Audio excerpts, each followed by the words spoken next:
Assalamu alaikum wa rahmatullahi wa barakatuh. Today, we'll answer the questions that we left off with. And that is, well, what about earthquakes and natural disasters? Why do they happen? I mean, if the Creator is all perfect, then what's the need for disease and typhoons and tsunamis and volcanic eruptions?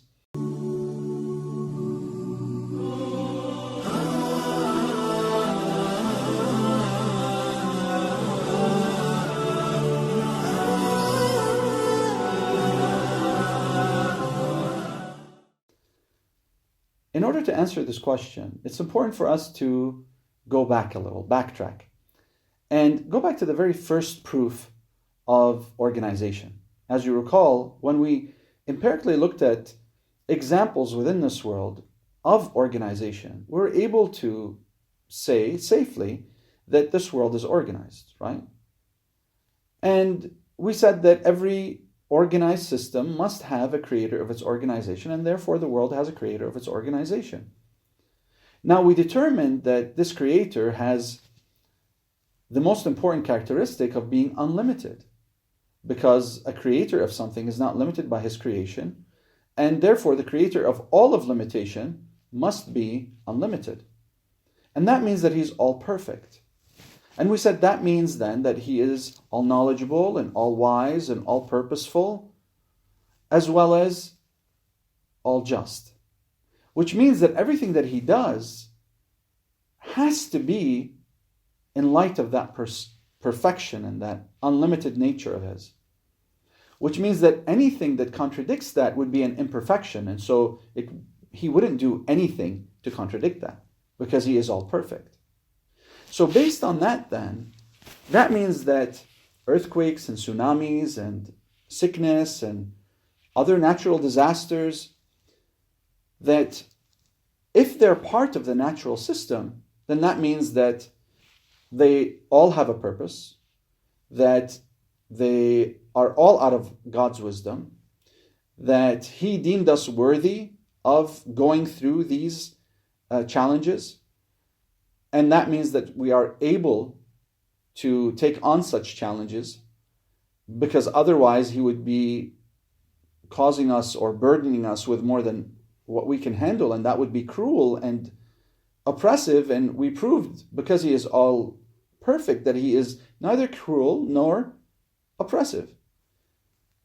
And therefore we come to understand that, number one, everything that goes on in this universe, from natural disasters and challenges that we go through, that these, first and foremost, are not challenges that the Creator feels that are greater than what we can handle, which means that we can handle them.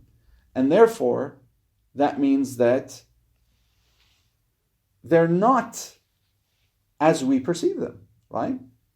We really can handle them. That's number one. And number two, that these natural disasters are part of this organized system. Let's take a look at one of these natural disasters as an example. Let's look at earthquakes. So I want you to imagine, if you will, a pressure cooker. Now, a pressure cooker, when you place it on your stove and you turn on the gas or the electricity, what happens is, as it heats up, you're creating a system of heat that's occurring within that pressure cooker. And steam is forming as the food is cooking inside. And if you don't relieve pressure from that top part of the pot, what happens? It turns into, or it could turn into, a disastrous situation, because if you don't relieve that pressure, it'll explode. And this system, this earth, is very similar. It's a changing system, right? It's a limited system, which means that it has a beginning and an end. Everything within it has a beginning and an end. The system is in a constant state of change, because change means that there's a beginning and an end to something. And so there's extreme pressure from the earth's core, the heat, the lava, all of this happening causes the tectonic plates to shift and to move. Now imagine, if you will, just like that pressure cooker, if pressure isn't relieved from one area of the earth.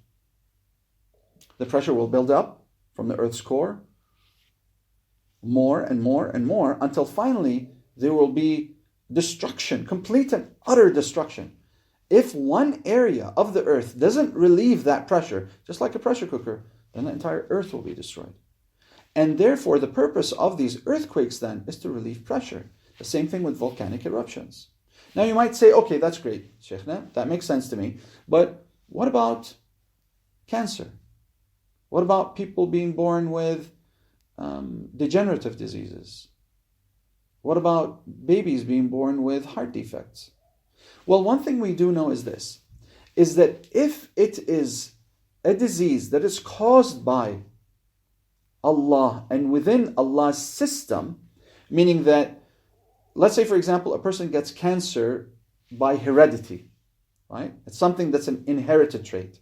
Then we know that since it comes from God, that means that this isn't really an imperfection, but rather it is something that God has burdened us with, our Creator has burdened us with, and that we can handle it, number one. Number two, that it has a purpose. Number three, that it is just.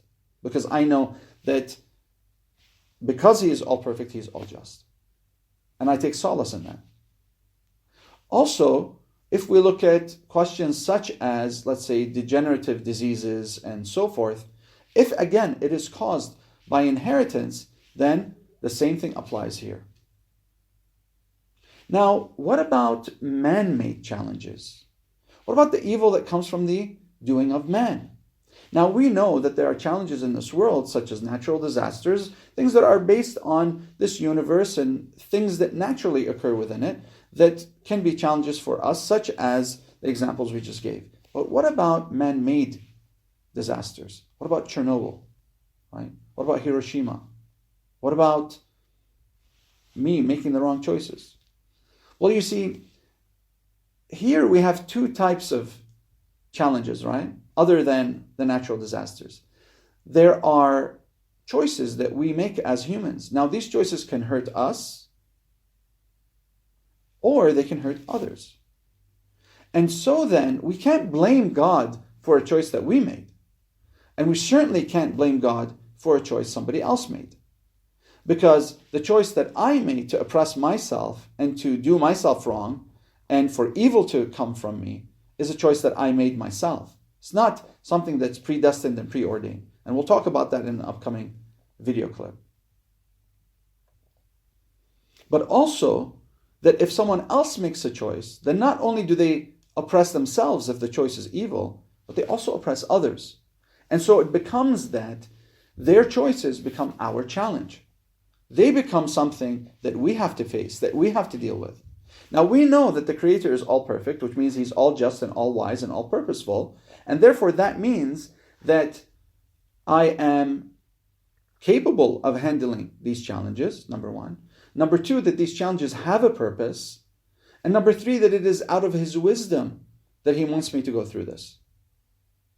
And so based on that, it becomes more manageable once I understand the reality of what I have to go through in this life. And that really, these aren't injustices, but in reality, these natural disasters are part of the system, and they are just, and that they're for a purpose, and that my Creator wouldn't burden me with more than I can handle, and therefore I can handle them. And if someone were to die in an earthquake, or were to die in a tsunami, or were to lose a loved one, that just as God, the Creator of all things, the unlimited, gave life, then it is for Him also to take life.